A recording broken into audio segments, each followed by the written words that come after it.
people to start jumping in.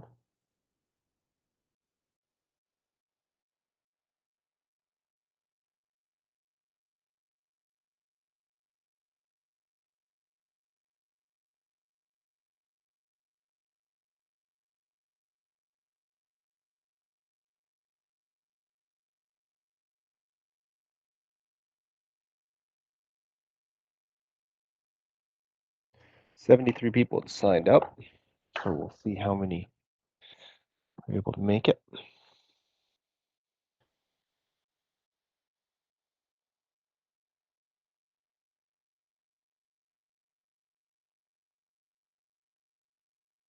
Oh, Joseph, do you have the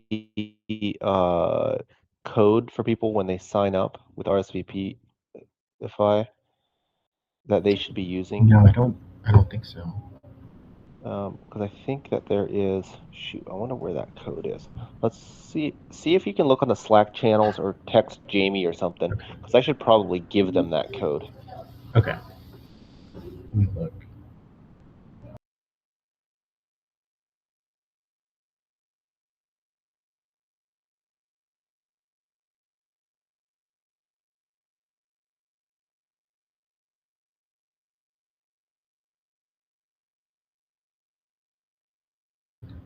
And then what did you say it was for exactly? It's the discount code for the Oh, okay. the boot camp, because we're giving them $500 off because if they attended the Yeah. webinar. Yeah, I think I have that. Let me find it.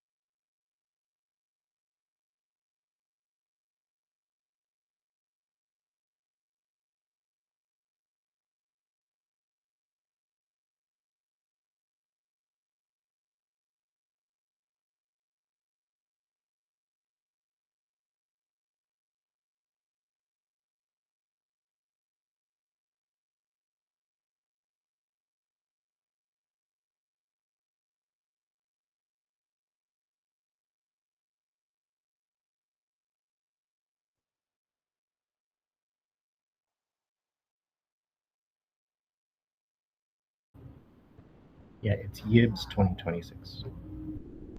IBS 2026. Okay.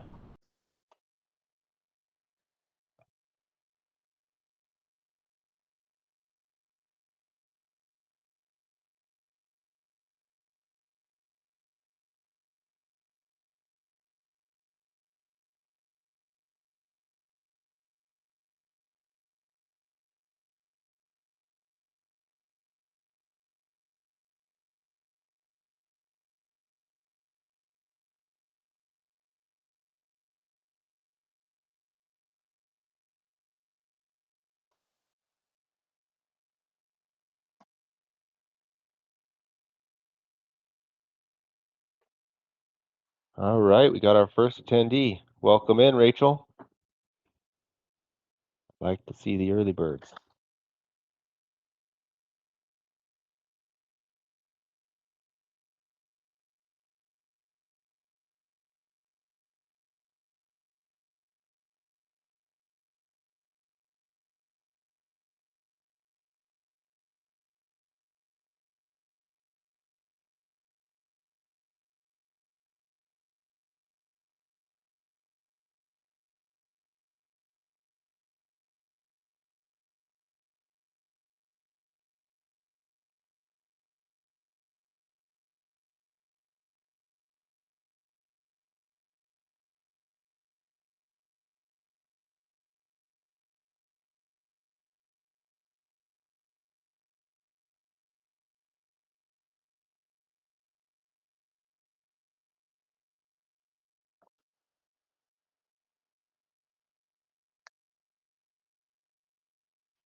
Hey, Jeff.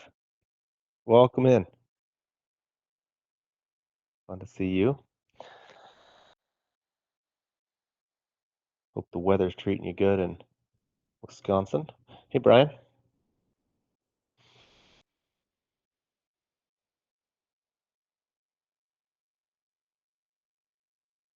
I can ask the three of you that are early birds here to do me a favor and put you in the comment section just a little hello and where you're from and what you do.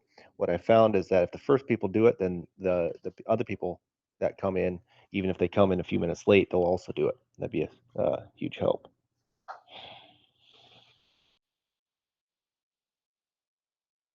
We always like to know where people are from. Some of you guys I know, but sometimes it's the first time I've met some of you.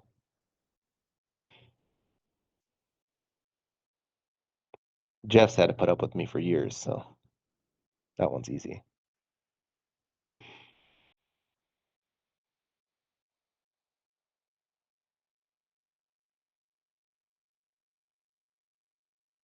Welcome here, Kenny.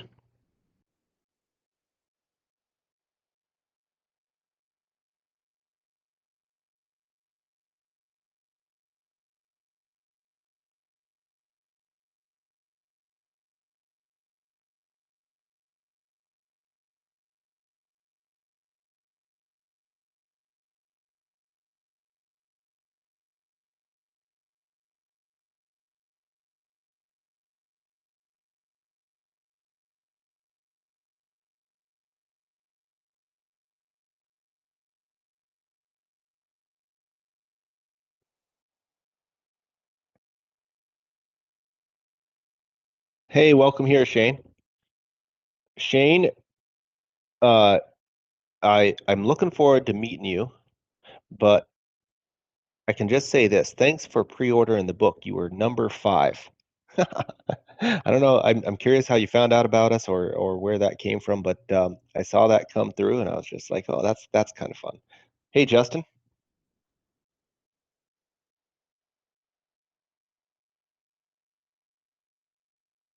Welcome in, David.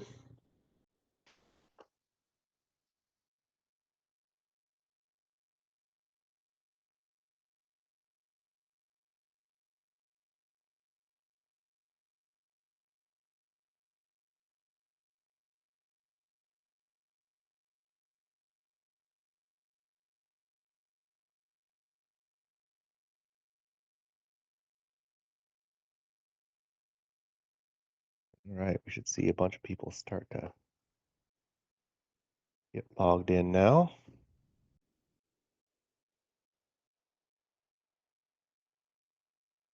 Hey, Jeff.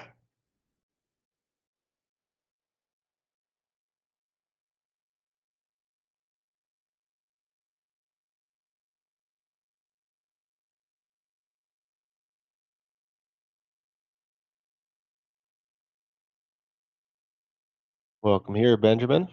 Hello, Craig.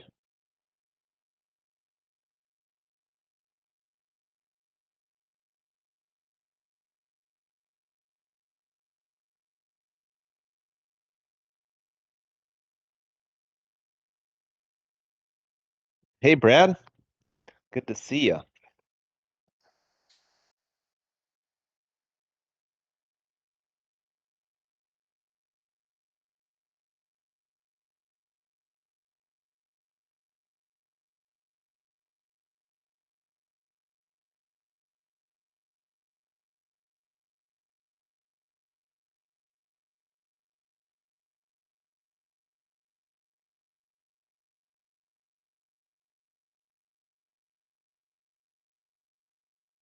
Give everybody another minute or so to keep assembling.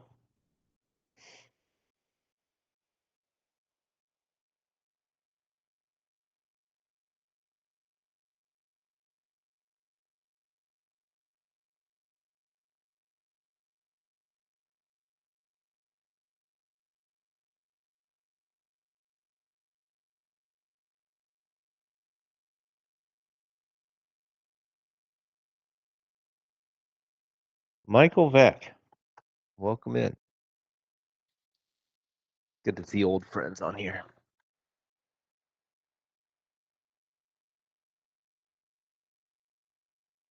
See, the cool thing about doing these webinars is that I control the mute button, and so I can pitch stuff. I can, pitch guff towards my people like Michael Vick, and he can't even say anything back, because he would. Of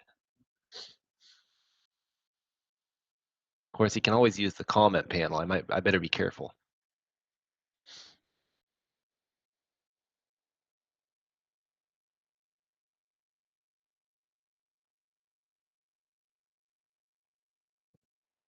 Okay, we're 3 minutes past the hour. There's quite a few more people who are going to be assembling, and we'll just let them join, but I won't keep you guys waiting, the ones who are on time.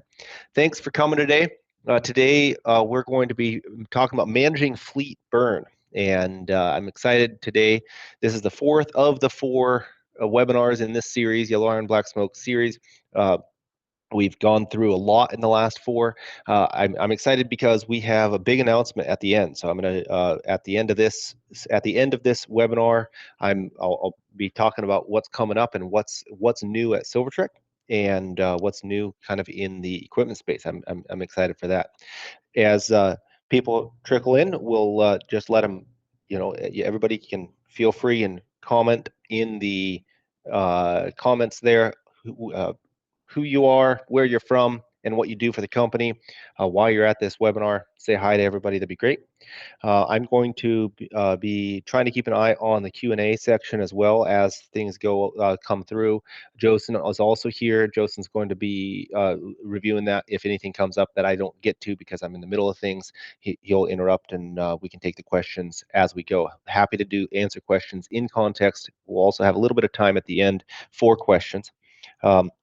So ask away. Right now there's just a few of us here, so there's plenty of time for questions. We should have plenty of time to answer everybody's questions in this session. We're going to be talking about managing age, managing the fleet burn, and this goes back to a story that some of you guys have actually heard Mike Vorster tell. Mike Vorster, as you guys know, is the author of Construction Equipment Economics version 2, 1 and 2. And Mike Vorster, professor emeritus at Virginia Tech University, he was the one who, who's upon whose shoulders we are standing. All of the work that he's done over the years has really lent the entire industry you can say the philosophical credentials to continue. And of course he's done all the math and he's collected all the data and he's made it real, but maybe even more so, he continues to tell us stories that really stick with us. One of the stories that he talks about is a subcontractor that he had on one of his jobs when he was working in South Africa, and it was a truck driver, and he was doing a great job. And that truck driver, that trucking outfit, I guess I can say, had 36 trucks, and they were all being used on the job that Vorster was running. And he said he'd like to have some more. He needed additional trucking. And this was his best trucking outfit, best trucking subcontractor. He said, "Hey, I'd like you to buy more trucks and put them on my job." And the guy said, "Well, Mike, I'm sorry, that's impossible." He's like, "Well, why is it impossible? I've got plenty of work for you. I can put them to work right away. You'll make revenue." He said, "No, it's impossible because the thing is that I have 36 trucks, and one truck per month. I buy a new truck once per month, and the truck dealer drives it out to my yard, and me and the mechanic walk up and down the line, and we pick the worst performing truck, usually one of the oldest, and whoever the person who drove the new truck down, jumps in the old truck and drives that one away. And I buy one truck every 3 years or every 36 months, and if I get additional trucks, that won't work. I have to keep this. I have to keep it so that I can manage the burn, so that I have an average number. I keep the averages going.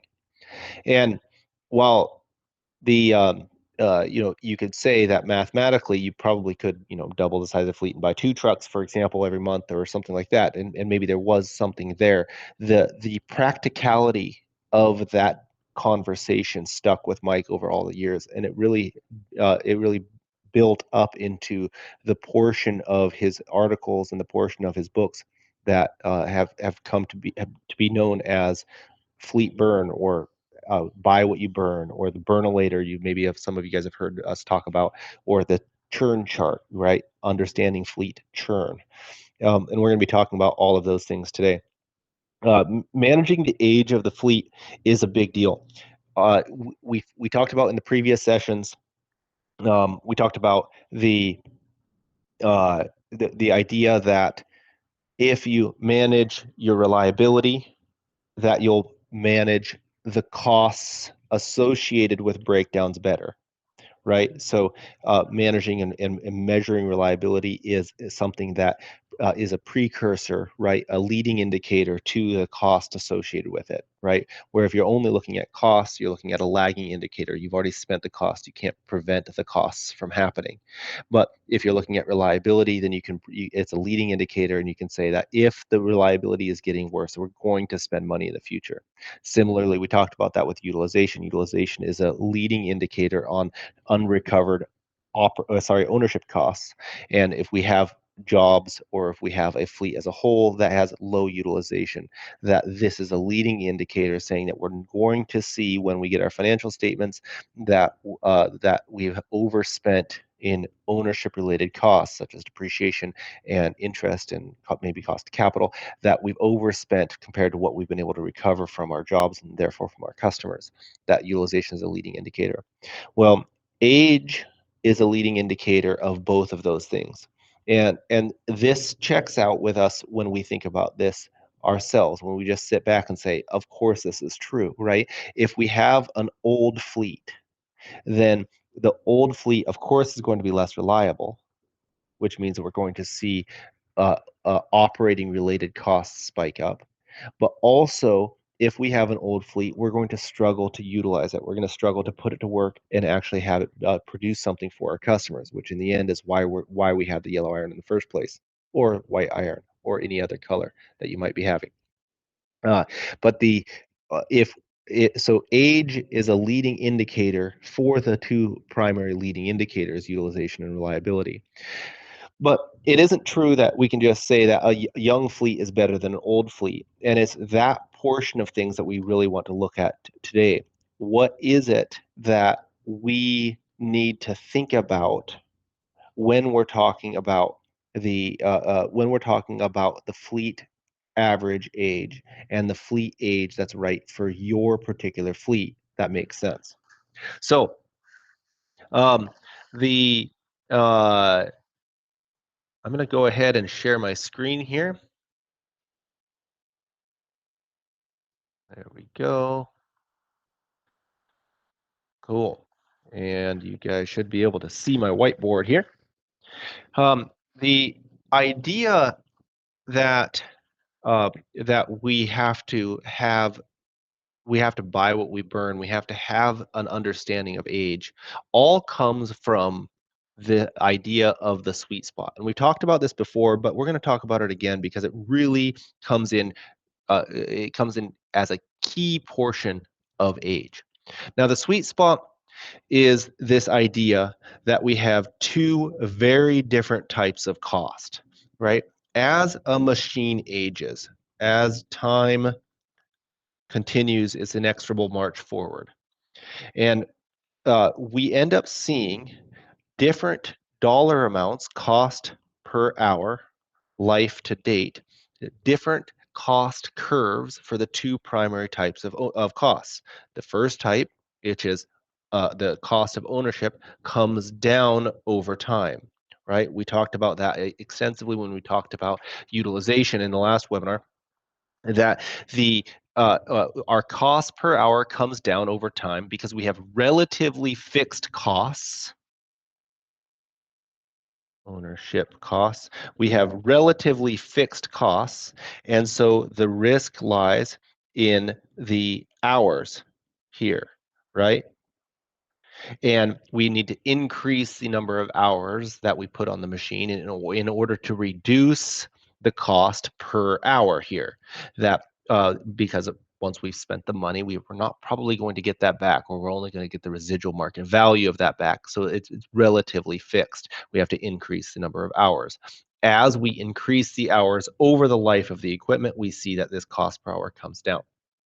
Now, That's not true, of course, with operating costs. What we see with operating costs is that the cost per hour life to date actually rises over time. And we talked about this. We talked about the Mitchell curve when we have this. And then, of course, this is the derivative of the Mitchell curve, which is the life to date numbers. This is the operating costs here. And our operating costs have different operating costs have a different aspect. It's not so much the hours that are the risk, but in this case, it's the dollars above it that are the risk. Are we overspending on our operating costs? In other words, are we fixing things after they break rather than able to use our tools like preventive maintenance and our condition-based maintenance, inspections, oil sampling, etc., to actually reduce the cost that we're spending. Our operating costs the risk is in the above. But regardless of how well we manage that, the costs will rise over time. That has always happened. And so when we add these two things together, we get that total cost curve that we've talked about several times. And so adding these two curves together, we get something that looks like that, right? This is our total cost per hour life to date. Now, there's a time frame where this is the lowest, right? Of course, mathematically, there must be a time when it is at its ultimate lowest, right? But in practical terms, this is a length of time where this is at its lowest, and this is what we call the sweet spot. For every machine in your fleet has a sweet spot. Every category of machines has an average sweet spot. And we can pay it if we pay attention to what this sweet spot, we can go a long ways in managing our fleet average age without having to spend a whole awful lot of work effort on it. So the our first task then is to our first task is to try to identify the sweet spot. Our second task is to say, once we've identified, what are we going to do about it? Now, remember, the reason we call this the sweet spot is because it's the lowest cost per hour life to date. What that means is that the machines that are younger than this sweet spot, right? The machines that are in this section here, the way that we can produce work more efficiently for our customers is simply hold on to them longer and stretch out the amount of time that we have our relatively fixed and high ownership costs be spread over. If we have more hours, then our cost per hour will come down. We'll be able to provide work more efficiently, therefore we'll be more competitive in the marketplace, right? In other words, before this sweet spot, where what we say up to 90%, the only thing we need to do is we just need to wait. We need to wait and run the machine longer. Now, we talked about utilization and actually running it and increasing the amount of hours that we run it in a week. Of course, that helps so that we don't have to spread it out over so many calendar days. But even just when we think about the machine life itself, there's no reason to get rid of a machine that's before its sweet spot. If we run it longer, we'll experience lower costs. There's no sense in getting rid of that now. And then we have this time, and it's a relatively long period of time. We generally speaking, what we say is from 90% to 110% of the mathematical sweet spot, 100% being the sweet spot, is what we call the green zone, right? And the green zone is saying that you are currently at the lowest possible cost per hour. That there is some struggle, like we talked about before. There is some struggle in understanding exactly where that sweet spot is, which is why we stretch it out a little bit. Of course, when we're looking at a category of equipment, we're going to have outliers, people who, I should say, machines who hit their sweet spot early because of some kind of crazy thing that happened to that machine. Maybe it was on an extremely hard job, or machines that happen where it happens that they hit their sweet spot later. We've seen this when it's an assigned piece of machinery to a specific operator who really understands how to care for their machine. Then maybe they have a sweet spot that's later. But as an average, we can say that, hey, this machine is most likely probably at its lowest cost per hour, and we need to consider replacing it now. We need to consider replacing it now. Why do we need to consider replacing it now? Well, it's clear mathematically. We need to consider it. We need to consider it to replacing it because if we're at 110% here, right, on this total cost curve, every hour that we spend is going to be more expensive than all the previous hours. The cost per hour, life to date, is going up, which means the incidental cost per hour is way up, right? That's because the life to date is like an average. If we wanted to say that we want to drive from Portland, Oregon to Seattle, Washington, and we want to have the average speed be 60 miles an hour, and we've driven from Portland to Chehalis, which is roughly halfway if you don't count traffic, and we said, okay, our average speed is 50 miles an hour to Chehalis, and we're halfway there, and we want to get the average speed from Portland to Seattle up to 60. That means we have to drive the rest of the way at 70 miles an hour so that we can average it out to 60 miles an hour life to date, or trip to date in that case. So in other words, it's not just that the incidental cost, the cost right now is higher, it's much higher in order for that average to be climbing up. And so every hour that we spend after the sweet spot is costing us more than all the hours previously. And so we want to get rid of this machine. The uh, the there's a lot that happens in getting rid of a machine. There's a lot of things that we have to consider that are beyond the scope of a 1 hour webinar. But the basic is, when it's in the green zone, we're congratulating ourselves that we were able to get it to the green zone. We're saying this is great. This has been a great machine.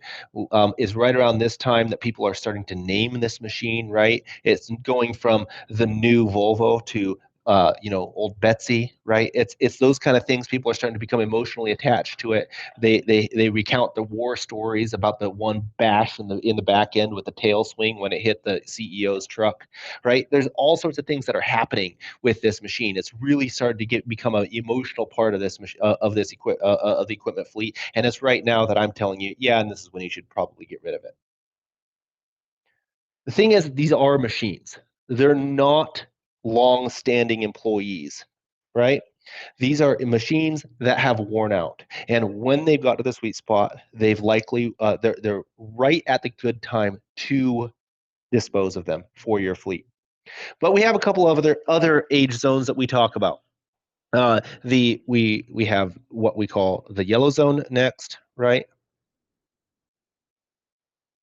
Then we have the orange zone, and then we have anything after the orange zone we call the red zone. And these zones we have decided, somewhat arbitrarily, to put at 130%, and when the orange zone starts, and 150% when the red zone starts and the orange zone ends. These are age zones, and simply by color coding your equipment, you can start to see where that is. Now, some of you might say, well, wait a minute, I don't know where the sweet spot is for my fleet. I don't know how to calculate the sweet spot. That's understandable. And it's actually, to try to draw this graph mathematically would be very difficult. There is a way to do so if you have good history, using a scatter plot. And a scatter plot allows you to draw it for this. I'm going to illustrate this on my whiteboard. You can do this in Excel. Certainly, for those of you guys who are using things like Claude or ChatGPT or Copilot in Excel, they can help you do this. But regardless of the AI is not going to go and invent, well, it might, but don't trust it, the data for you from your fleet. But if you have good information about your fleet, what you can do is you can put on a scatter plot this information. If you can find the cost per hour life to date, and I'm talking about the total cost per hour life to date. So if you can take your total cost per hour life to date and you can assign that per machine, right? Go into your Vista instance, say, and say, look at, excavator 1, 2, 3, 4, say that we have spent overall, including the depreciation charges, we have spent, $175,000 on this machine. Then you look at the total hours that you've put on that machine. Now, this is actual operated hours, not revenue hours, right? Not calendar hours, but this is actual operated hours, the meter reading hours, ideally. And you just divide that. So if you have those two pieces of information and you believe in them, right, and then you'll come up with a total cost per hour life to date, and it will be a bullet point somewhere in this, right?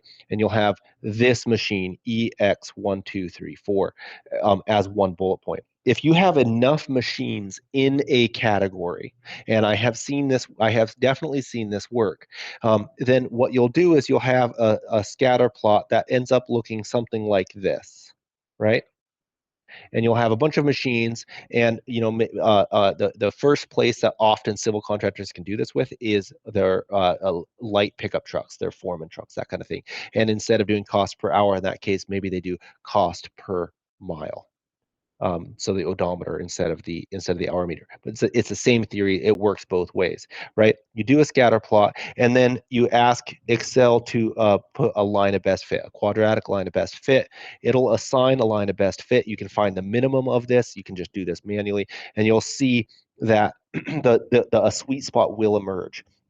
If you have good data, a sweet spot will emerge, and you'll be able to see fairly quickly using the scatter plot method where this hopefully you can draw straighter lines in your Excel than I can draw on my whiteboard. I think this should be going straight down.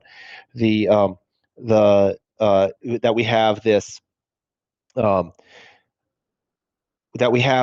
we can find out where this particular sweet spot is, and we can see that all of the dots that are past this sweet spot are actually costing us, or on average are costing us more than per hour that they're used, and they're candidates for replacement. For example, Michael Vick's beloved 2000 Camry,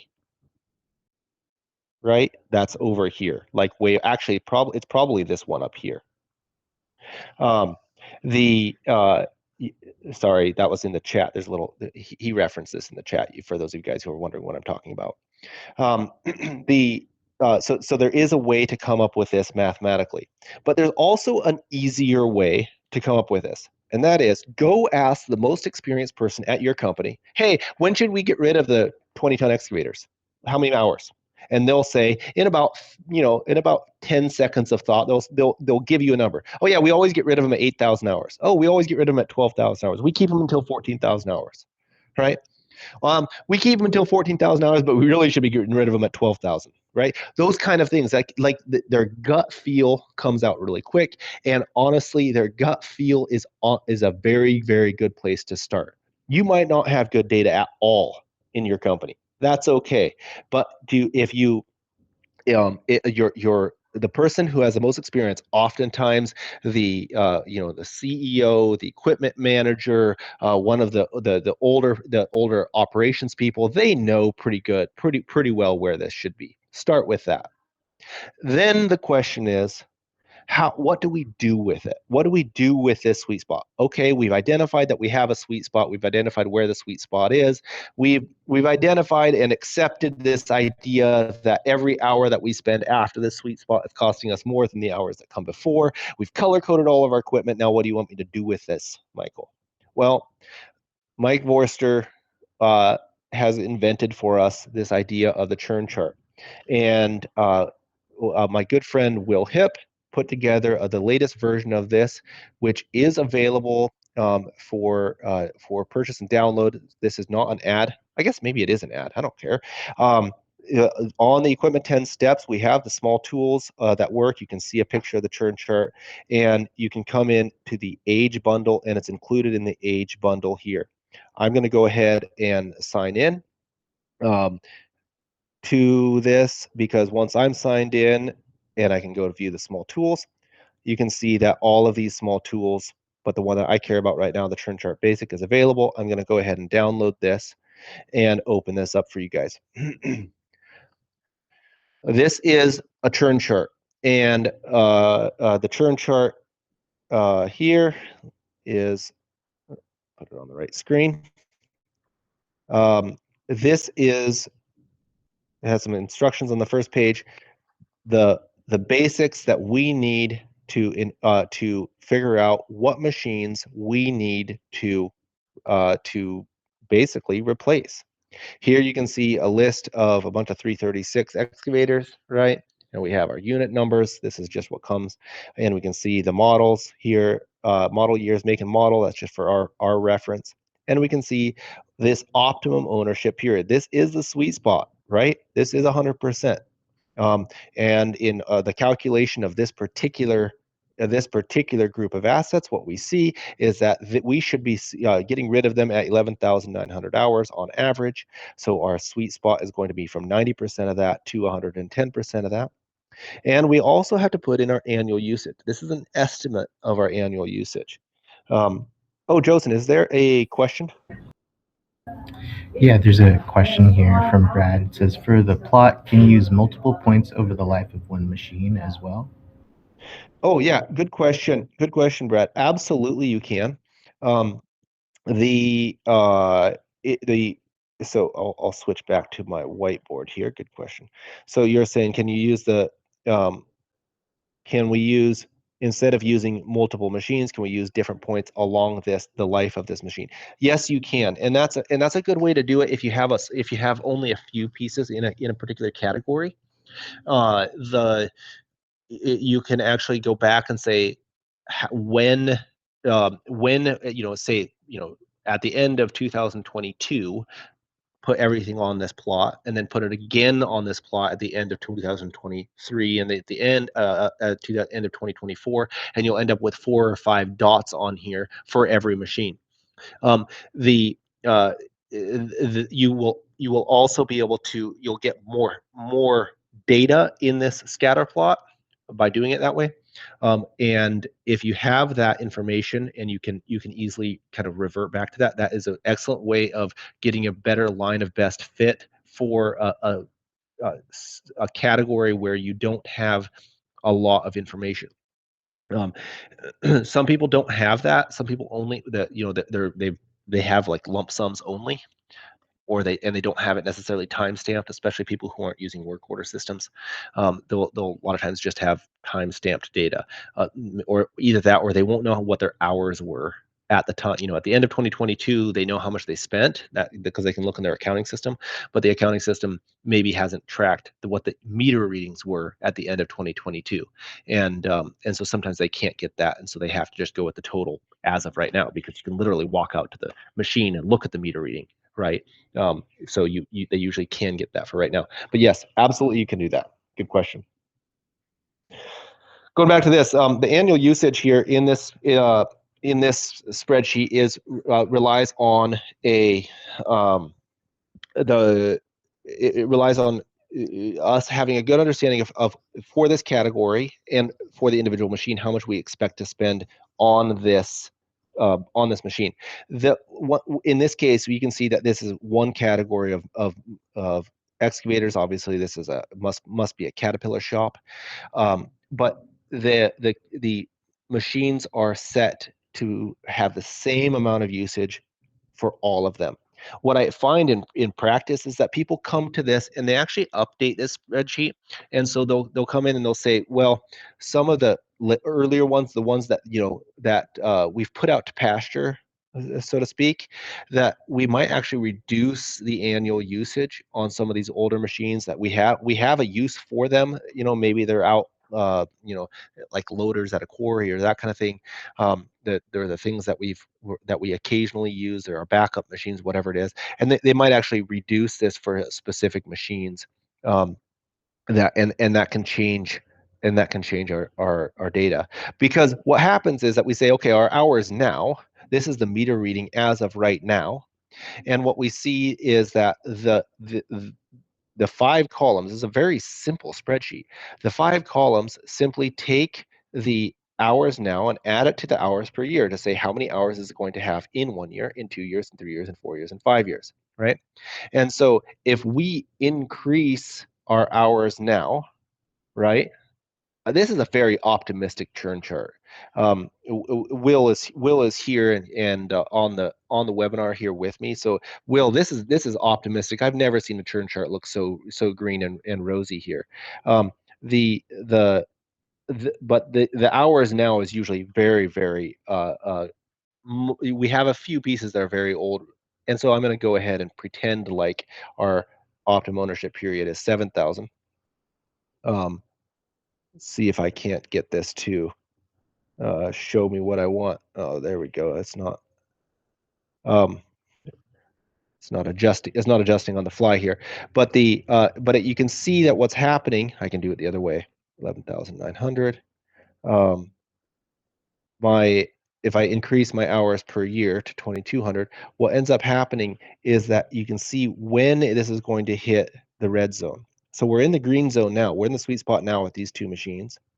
These ones aren't still in the blue zone, which means that there's no reason to consider replacing them, all else being equal. Like they're not even going to hit the sweet spot for another 3 years.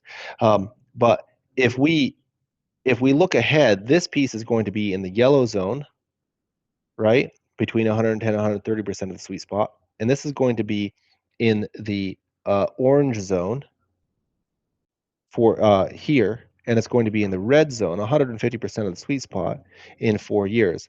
And by changing either our hours now or our annual usage, right? We start to, or our sweet spot, right? These are the three pieces of mathematics that we need. There's nothing fancy here. We can start to see when these are going to come through.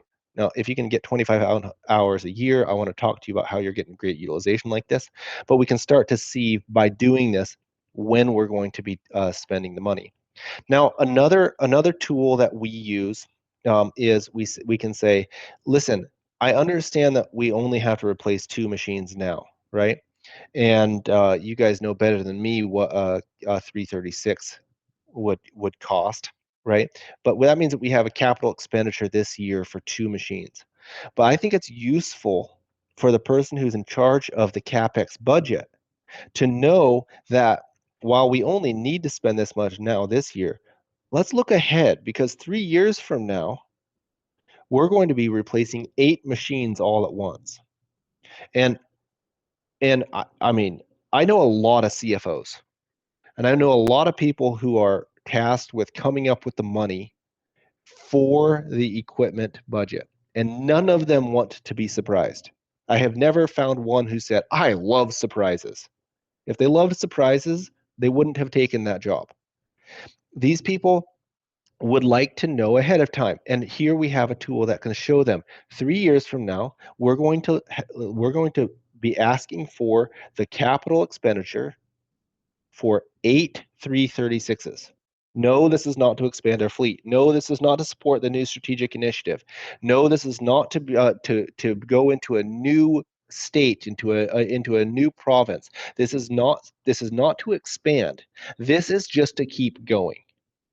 We're going to have the residual amount of these, right? So we're going to sell these things. We expect to make, $40,000 each, but we're going to be buying new ones, and that's going to be a several $1,000,000 capital expenditure to keep going. I think that's a good conversation to have now with the CFO. I think that's a good conversation to have now with the board of directors, to be able to say, we're going to see this. Because right now what we're looking at is one category. Of course, what we actually see once we export this is that we have multiple categories of machines. We have many categories, and they all have their own optimum ownership period, annual usage, and hours now. Now, what we do in the boot camp every year is we expand this to have more than just when we need to do this. We also have how much we actually need to spend. So on my extended churn chart here, let's pull this up. Here we go.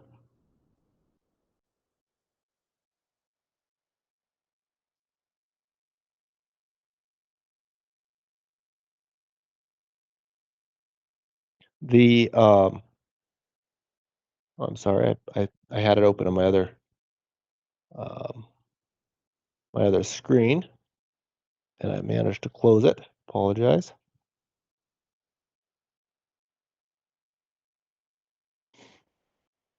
So the same churn chart here that we saw before, that we still have the data, but one thing that this has been able to do, and this data actually came directly out of Vista in this particular case, um, that we can see what the cost was when we purchased. This is the purchase price. Now, oftentimes people, well, during the boot camp, we ask people to take the purchase price and replace it. You can see here that it's actually replaced with the replacement cost, because we know that especially in the equipment world, inflation has not stayed still, and our inflation has so we instead of just having what we spent on it, we can put this as a replacement cost. Now what the spreadsheet has done is, again, very simple math.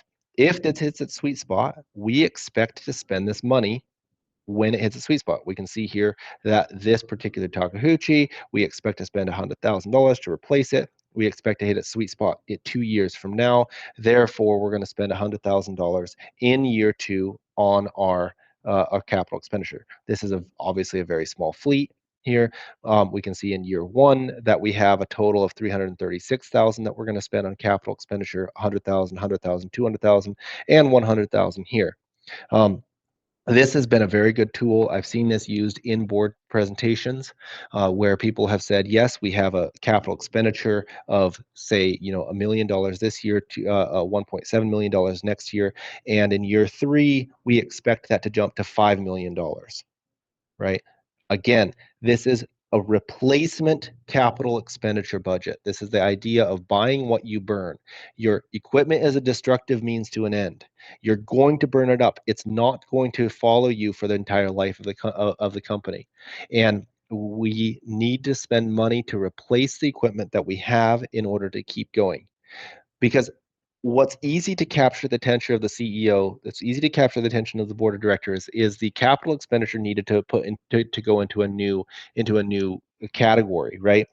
In recent years, people have gotten all excited for good reason about doing all of the dirt work for all of the data centers, right? Data center, maybe they've had to change their fleet, change their strategy, right? They're talking about how they're going to go capture a slice of the data center pie. They're talking about new machines. Maybe they're buying scrapers where before they mostly had haul trucks and excavators, et cetera, et cetera. That's all good. It captures the full amount of this. And they forget the fact that their bread and butter, utilities work that they have this CAT 320 on, it's going to run out and they got to buy a new one, right? This is kind of the boring stuff, but it adds up. 30%. There's an article that it was just published that mentioned that 30% of the capital in a company is tied up in the iron as an average.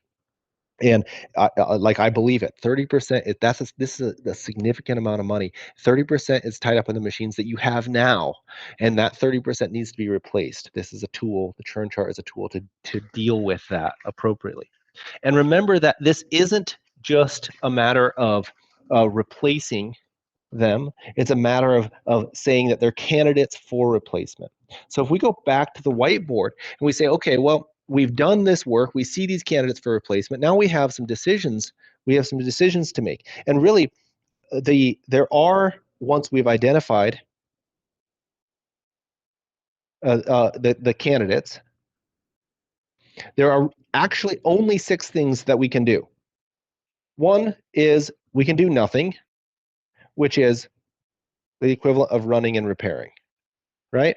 We can just say, hey, yeah, well, it'd be great to buy a new one, but we can't afford it. We don't have the capital available, or spending the capital on other shiny things. We're going to run and repair it. All right, that's one option. Option number 2 is that we can rebuild it. I see this happen a lot with people who have the facilities to do so. They have the know-how to do so. They rebuild the machines. They buy the machines relatively old, and they rebuild them, and they extend the useful life of them. The next 2 are both replace ideas, right? We can basically buy the same thing, what I call like for like,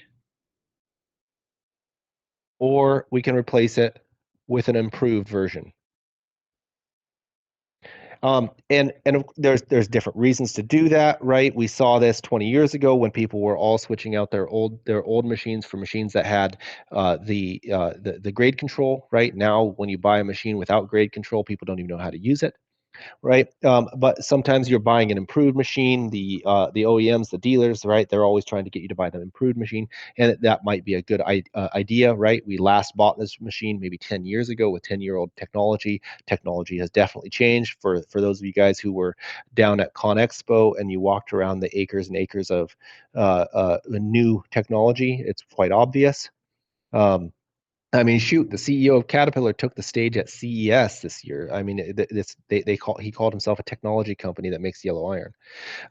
That we also have this idea of holding it, that is not putting it to work, not running it, but just holding on to it for various reasons. I've seen people do that at certain times. That is a strategy. And the sixth thing that we can do is we can just dispose of it without replacing it at all. Definitely seen that happen when people have changed strategic directions. These are the six things. These are mutually exclusive. There's nothing else you can do here. And this one right here, this is the nothing mode. This is the most common decision is the no decision at all, right? We're just going to keep running it. We don't know what to do, so we're just going to run it, or we don't know that we should do anything, and we're going to repair it. We're going to start to see those cost per hour life to date creep up. We're going to start to pay once again for a new radiator on a 2000 Camry, and we're just going to keep doing that because we don't know that it's time to replace that with something else. The rebuild option, the like for like, the improved, those three, these require what we call the Challenger Defender analysis. And I can't get into all the math in a 1-hour webinar, but the basic thing is that ignore sunk costs. I don't care how much you've spent on a machine so far. But look forward. With the Challenger Defender analysis, you put the existing machine, the run and repair, this nothing decision as the defender. And you say, in 1 year, so from here, in 1 year, in 2 years, in 3 years, how much is the defender going to cost me dollar per hour?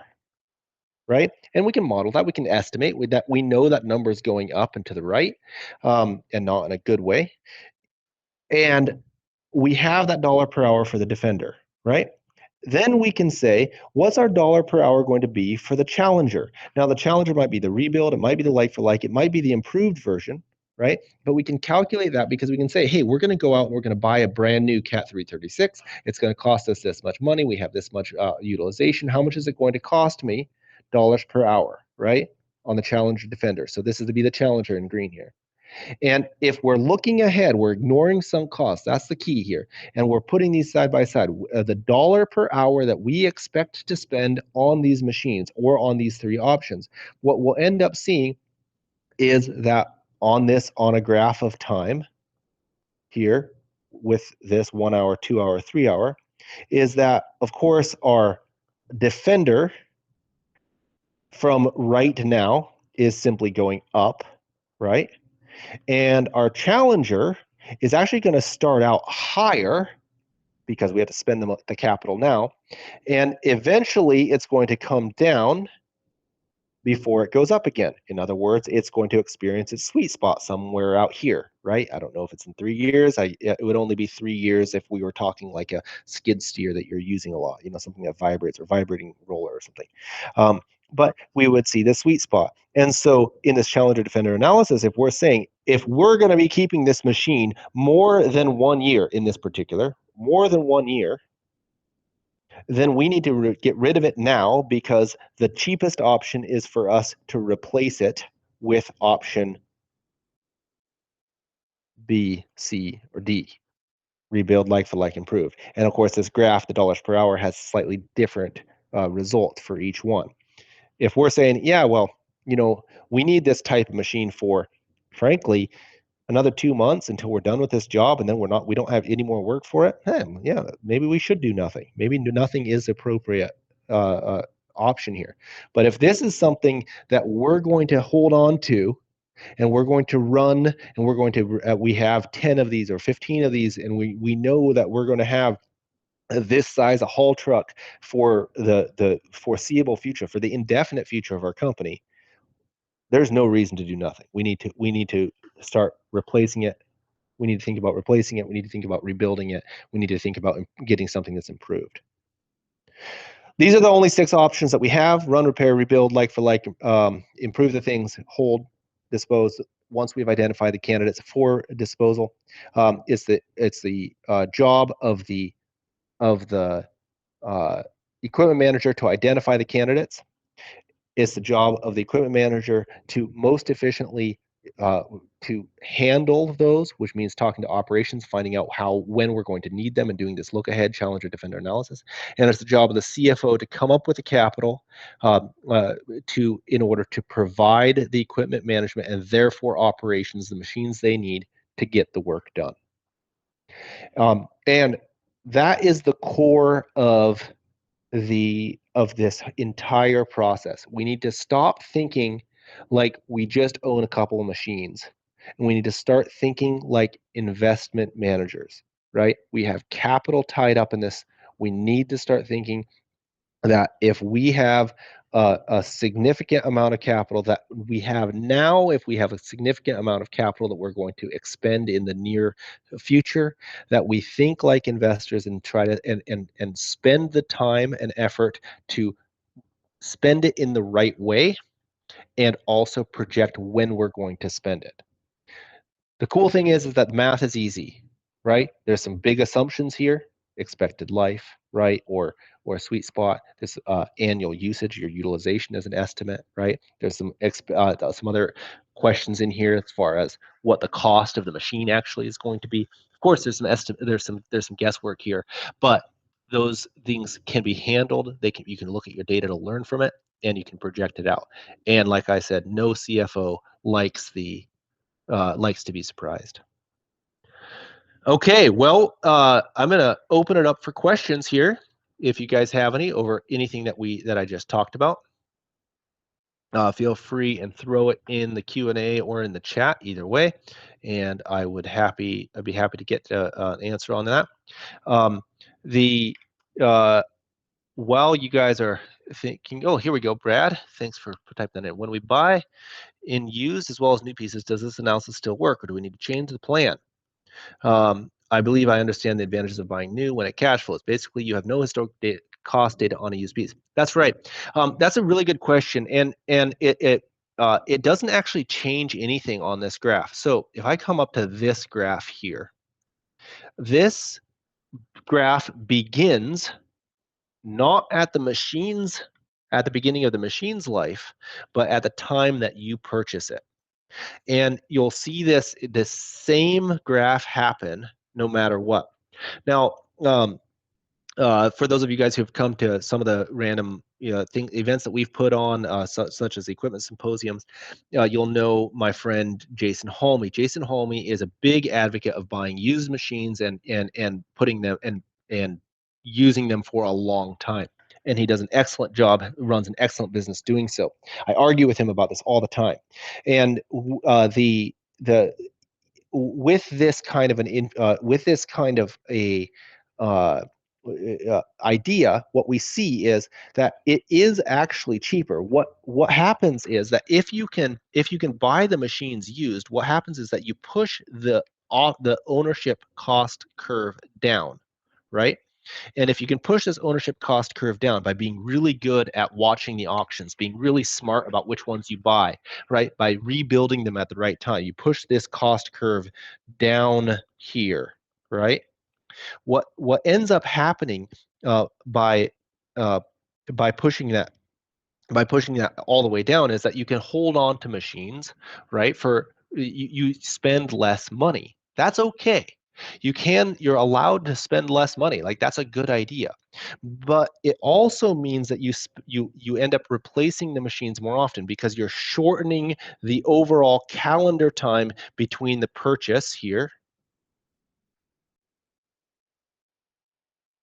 and the disposal here.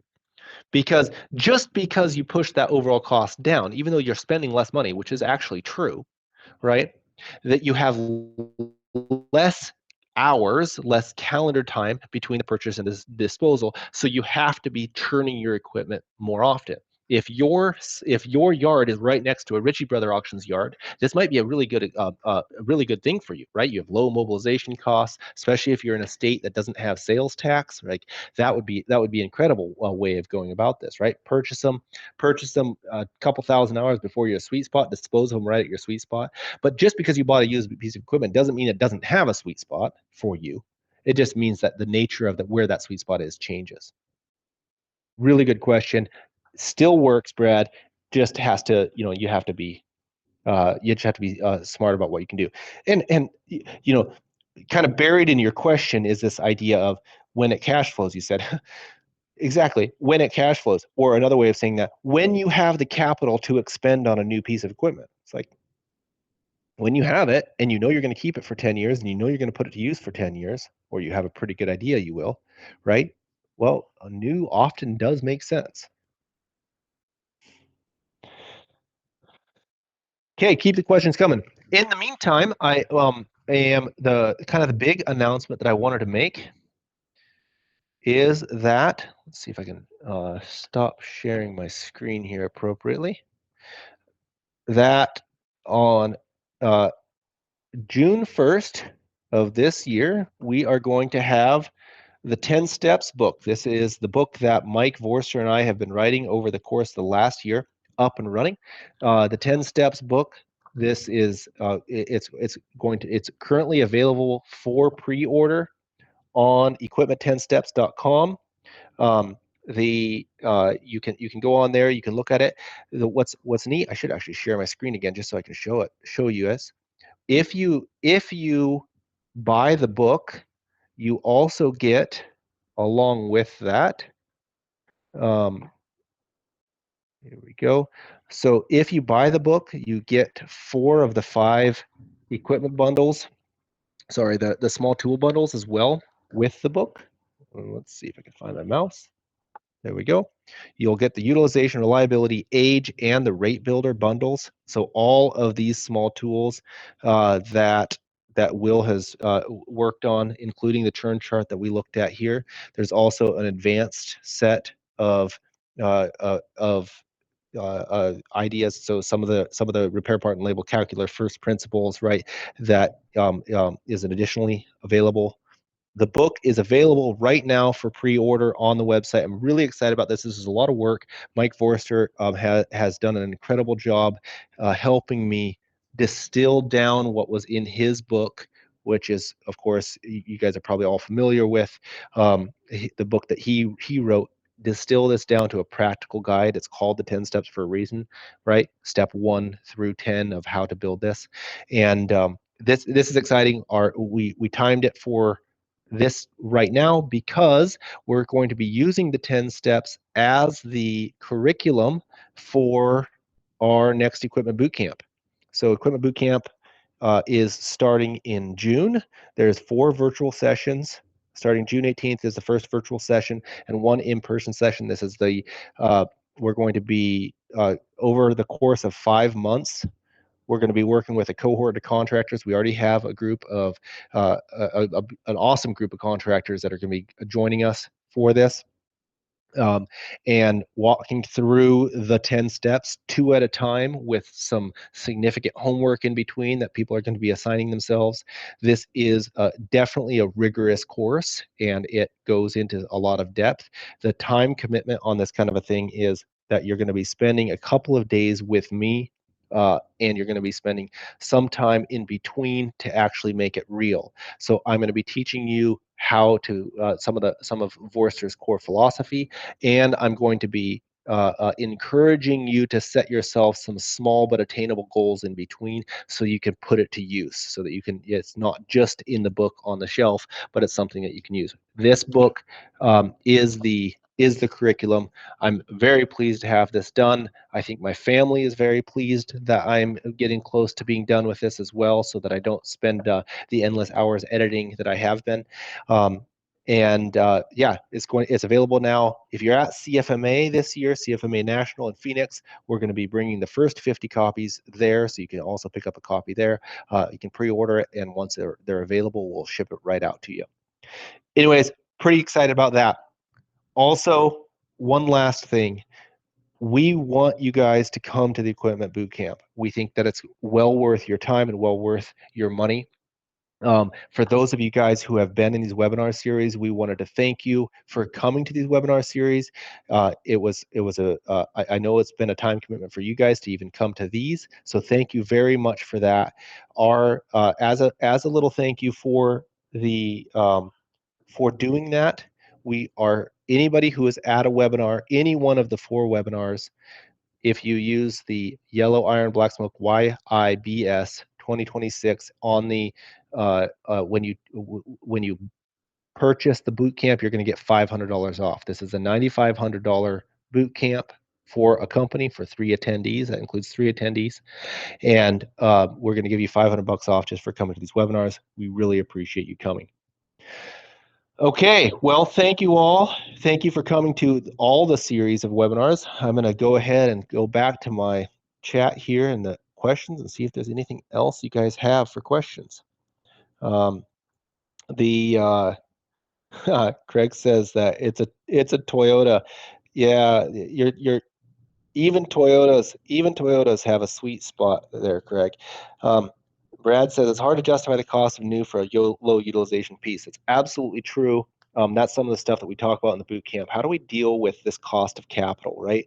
We might say that, well, sure, yeah, the best price we can get overall is, is if we buy that brand new, I don't know, trench roller.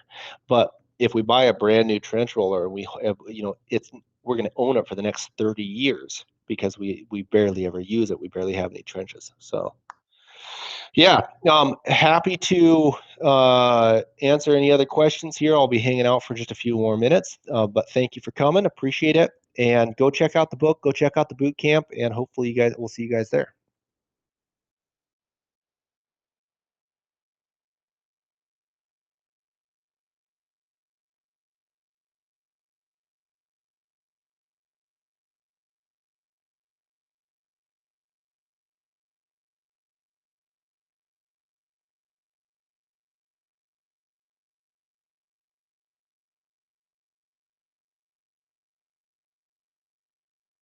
Cool. All right. Thank you all. The recording will be sent out to everybody.